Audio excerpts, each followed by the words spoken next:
wellness matters. Wellness is not just a fluffy term.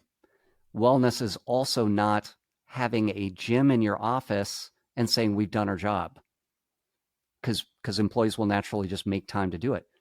Wellness is not about, with all due respect to my friends in HR, having a work-life balance program, whatever that might mean. That's not wellness.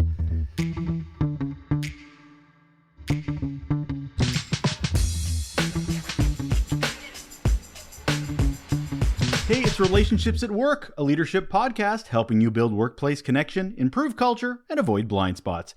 I am your host, Russel Lolacher, a communications and leadership expert with a couple of decades of experience in both those areas, and a whole heap of curiosity, just like yourself, on how we can make the workplace a better place. I don't care how great of a leader you say you are, you want to be, you're building to be. If you don't have some foundational things in place, it's all going to go wrong. I'm thinking about wellness. I don't just mean physical. I also mean mental. There's a lot to say about soul wellness as well, that spiritual piece. Maybe a little woo-woo for some people, but there's something to it.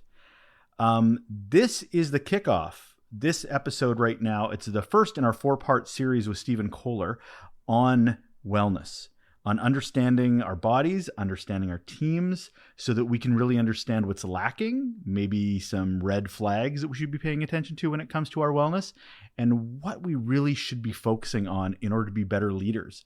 Because, it's great to want to be better, it's great to want to learn, but if we're not in the right space, mentally or physically, we're just talking out of our ass, to be completely honest. We are not taking all this seriously if we're not investing in ourselves.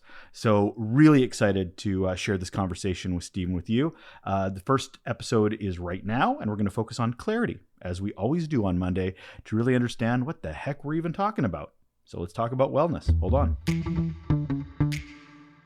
And on the show today, we have Stephen Kohler, and here is why he is awesome. He's an author, certified executive coach, keynote speaker, and composer performer. That's music to those that those words don't mean anything to. He's the founder and CEO of Adira. Apparently it's something in Latin, Adira Labs, to listen, I've been told, LLC, helping leaders, teams, and organizations amplify their leadership potential through transformative executive coaching and experiential team effectiveness workshops. And he's released a book that covers his 2 loves of leadership and music. The book, The Leadership Anthem, How Listening Like a Musician Creates Strong Performances. And we get to chat with him. Hello, Stephen. Hey, my friend Russell, thank you so much for having me today. I'm really grateful to be here.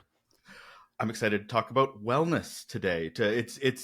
It's almost a loaded topic for a lot of people of what it means, what it doesn't mean, but we have so much to dig into. Before we get to any of that, though, Stephen, I've got to ask the most important question. I don't even know if it's the most important, but it certainly sets the mood, the tone. What's your best or worst employee experience, sir? I love the question, and if I may, I'm going to answer both of the questions, the best and worst. I'll start with the worst. Go ahead. Yeah, absolutely. Because it's very poignant. I was about halfway through my career. I had just gotten out of grad school, and all names will remain confidential. I had found myself hired into, for the role that I was in marketing in the Chicago area, one of the most prestigious organizations that one could do marketing in, or at least everybody told me. To make a long story short, the culture was toxic and the manager was just awful. And I felt very just unsupported. And it was, I will say, as painful as it was also very illustrative for many of the things I think we'll talk about today. And it taught me a lot of lessons about what good leadership looks like, what bad leadership looks like, and frankly, a lot of lessons that I would carry with me of what not to do as a leader. The best kind of workplace example was the complete opposite, where a couple of years after that, I felt incredibly supported by my manager. And there again, it was interesting to be able to compare both almost, back to back, and then carry that forward as a leader, where I started to be able to support others later in my career as a manager and a coach and a mentor. How did you approach job searching differently after both those experiences? Because the first out of the gate, everybody and anybody's telling you it's prestigious. It's got a serious brand to it. But then you go in and it's a minefield, and vice versa. You go to a place that's very different. But what's the pre-work you may be doing differently based on those experiences? Thank you, Russell. The biggest lesson I learned, which I had failed to do prior, was listen to my gut. What I learned about myself, Russell, that I think a lot of your viewers and listeners may know, and I didn't give enough credence to this, is I did not trust my gut, my intuition. In the world I'm in now, in leadership, we talk about core values. So what I did differently is I started listening to that whisper that I had about whether, for example, I felt good and in alignment with the people I was surrounded with the work I was doing, with the impact I was having. And ever since then, whenever I have that kind of voice in the back of my head, I listen to it in a way that I hadn't prior. I think it speaks to a lot of people that do values exercises and then just look at it like a checkbox list and go, look, I got a fancy list of words, but they don't operationalize it. They don't actually connect themselves to the words so that they can make more informed decisions of, are they making the right decision? Are they stepping out into this unease that they maybe shouldn't be doing? And it means as much as it does being in an organization, be how you lead, but also in the environments you want to put yourself in. 100%, 100%. And I love what you highlighted, which is that we all talk about values. It can be a very easy intellectual exercise, and yet a very different thing to actually put into action, particularly when we're having to make a hard decision with some kind of uncomfortable outcome, like we're disappointing somebody, we're saying no to something that might be lucrative. That's where values really come into play, in my opinion. Yeah, and then we get into that compromise area where it's like, and you feel icky out of it, going, but I guess that's what I have to do as a leader. I'm like, no, you're not leading yourself in that situation. It's so true, and it's a perfect segue probably to what we're going to discuss. I mean, wellness. What a perfect context, right? Absolutely. So this is where I put you in the hot seat right out of the gate, sir. What the hell is wellness? Like, let's define what it is first before we dig a little too deeper into it. I love it. And for the benefit of the listeners and the viewers, you and I touched on this real briefly before we started hitting record. In my mind, it's imagine 3 concentric circles that are all overlapping. And this is my definition of wellness. Number 1 is the circle that says kind of me or I. Am I in alignment with myself, my core values? Am I leading, whether it's at home and work, the community, am I leading in accordance to my values? Number 2, the next kind of ring is, am I leading kind of in harmony? I'm a musician, for those of you that see my camera. Am I leading in harmony with others? My partner at home, my kids, my work colleagues, right? And then the third concentric circle is, am I leading kind of in harmony with the community that I'm in? When those 3 things are all in harmony and overlapping, I am, quote. And so often, now you might say, what the hell does this have to do with real life? A lot of the folks I support, Russell, as a coach, are stressed, they're anxious, they're overwhelmed because one or more of those circles that I just described is out of alignment, and they're not well. They're not taking care of their bodies, or they're not in alignment with somebody they're working with. There's conflict, or they're not in alignment with the community that they're in, right? And so all of this kind of adds up to stress and health issues and distraction, right? Or not being happy with the career they're in. So, that's a long answer to your question. Yeah. So when you say community, just to touch on that one, are you talking the work environment? Are you talking at home, or all of it?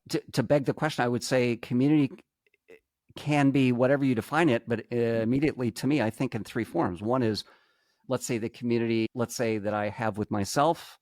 The next would be kind of a work community, however you define that. And then the third would be kind of the community outside of, let's say, your home. So that could be friends, family, the literally town or city you're in, or the people you're connected with.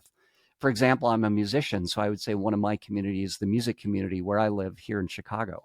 My wife is part of a kind of our town council, so she's a big part of that community. And I think part of wellness, frankly, is identifying and finding that tribe or that community, finding your tribe, finding your community. And I know that since I've found that, I feel much more well. So what are we getting wrong about this when it comes to workplaces? Because wellness has become a bit of a buzzword. It's become something that some group in the organization, usually HR, is responsible for. So what is failing for wellness in the workplace? I love this. You and I think, had a quick discussion about this kind of when we got to know each other. Here's the first thing. When I was first introduced to the work wellness, it was, if I can be very candid, it was kind of a check the box thing coming out of an HR department that was saying, we believe in workplace balance. We believe in wellness. And it was this, unfortunately, it was well intended, but not very pragmatic. It was this idea that, frankly, because people were being overworked, and not feeling very well, they had to then institute this idea, this check the box idea, that we had to find balance, and it became kind of a check the box exercise. I feel when you've gotten to that place in a culture and organization, you kind of lost. So I think finding wellness is very much about being a place where you're in alignment with yourself. You're not feeling overwhelmed. Frankly, you're able to fulfill the things that are important to you, whether it's spending time at home with loved ones or family or hobbies, and not work so much in these other things where you're finding yourself drained. So, and this speaks to our previous conversation that we had. We got into, let's dig into one specific problem, I think, when we come to wellness, which is around the idea of work-life balance. Yes. It is something that I hear quite a bit in workplaces, that this is something that's important and we need to prioritize it. I'm like, yeah, but is it fixing a symptom or is it fixing a disease? So, yeah. So when we talked before, you said this isn't a program. So what should we be talking about when we talk about work-life balance? I think it's about being, you've got at least two or three constituents in this conversation. One is, let's call it the employee. Let's say we're talking about a kind of a professional context, right?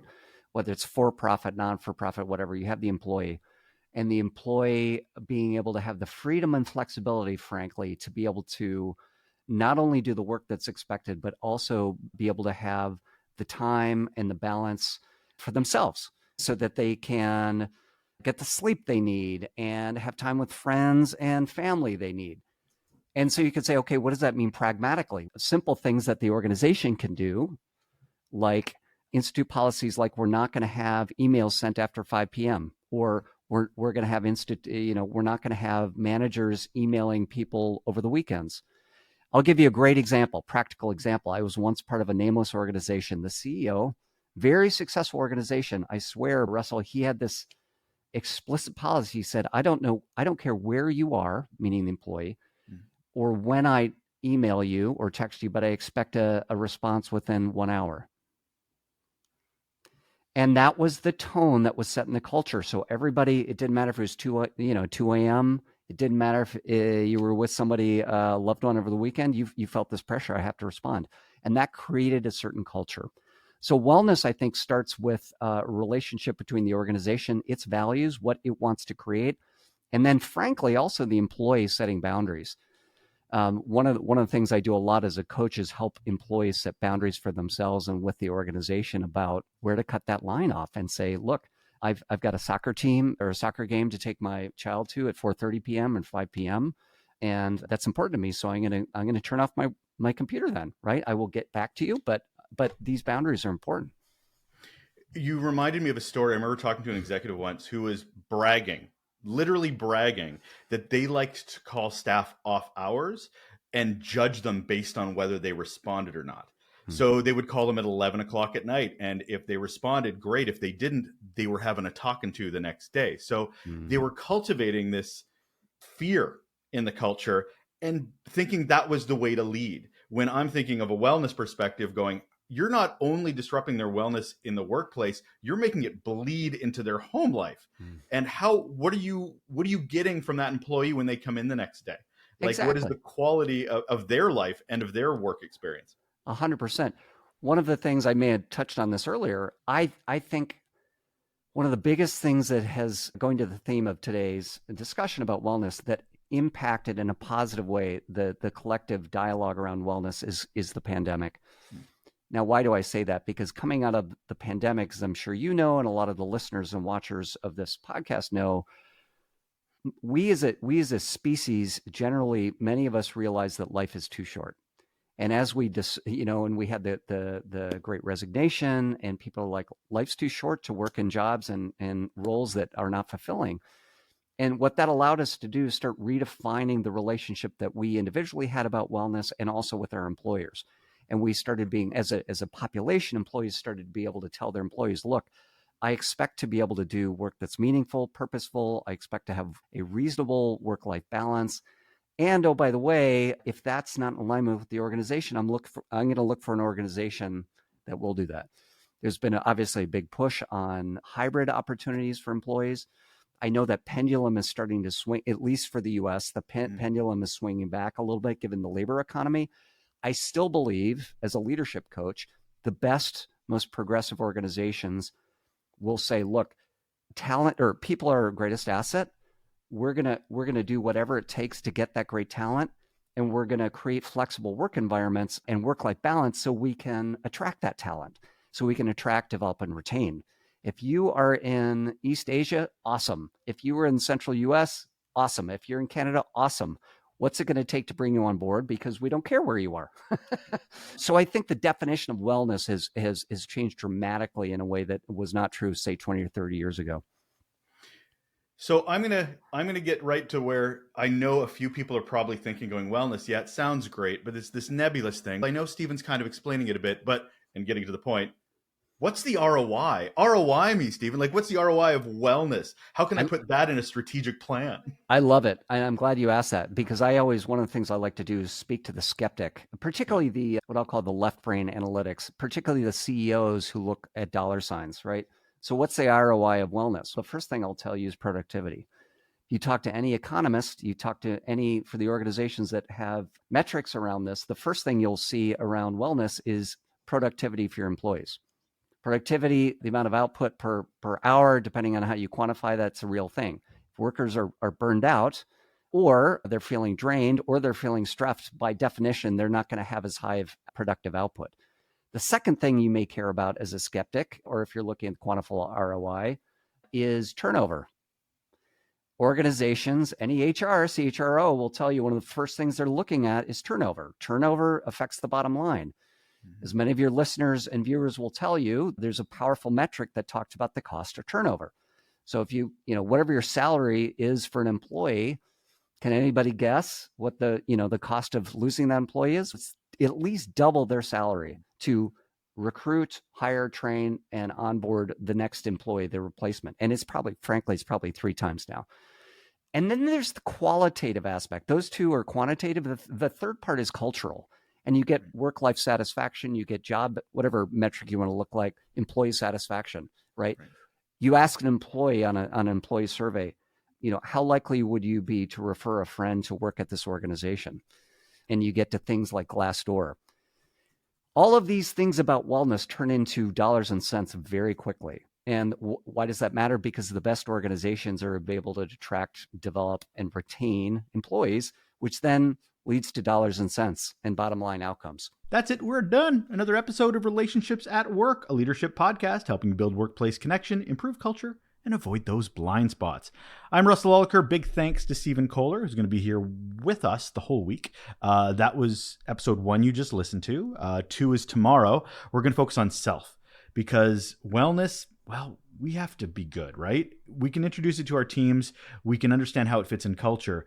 But when it comes to wellness, really, it has to start with ourselves. And that conversation is going to start tomorrow. So we'll get into that then. But for right now, I just want to remind you that if you do enjoy the podcast, if you're enjoying this new format where we're splitting them down into more targeted, bite-sized episodes, send me an email. Tell me I'm doing it right. Tell me I'm doing it wrong and what I could be doing better. You can find me at hello@russellolacher.com. That's hello@russellolacher.com. I look forward to hearing from you. You have a great day.